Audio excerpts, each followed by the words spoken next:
City Manager Sanders, thanks for being back here with me this week on the spot. Yep, good to be here. Why are we here in council chambers? We're going to break down the budget. Sam, you know a lot about the budget. A lot of people who work here know a lot about the budget. Yep. But let's break down this budget in very simple terms. Okay. For those who weren't able to watch the city council meeting from this past week, Right. what is the budget number, the proposed budget number? Yes. So the larger number is $531 million. That's the entire city budget. That includes utilities, that includes our capital improvement plan, and the general fund. But most of the times we're talking about just the general fund.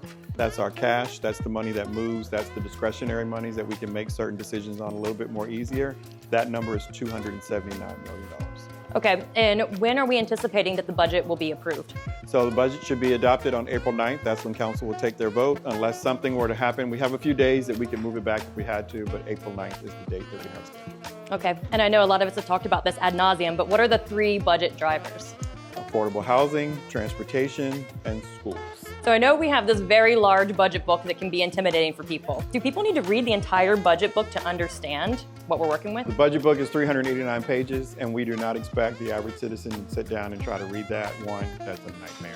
But what we are going to ask you to do is, if you are interested in truly understanding it from going as deep as you can, there's 11 pages that make up the budget message that I actually prepare as an executive summary. That's where you could really go and really get a good sense of what's in the budget overall. And then you can go and find that online as well. So how can people get engaged in the budget at this point in the process? We have a couple sessions coming up. How can they get involved, and what are these sessions about? So we have a work session scheduled every Thursday for the next 6 weeks that we're going to kick off on March 5th. That is the first one focused on revenue and expenditures.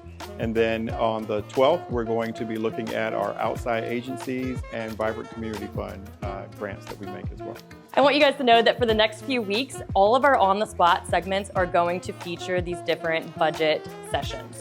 So we're going to use examples too in these. Sam? So what the plan will be is that we will make sure that in the next segments of On the Spot, we're going to go live and give you an example of the type of project that we are funding in this budget in association with what that work session that's coming up is all about. So that way you can draw the two connections as it relates to what are we spending money on and how do we make that process work within our budget. City Manager Sanders, thanks so much for being back with me here.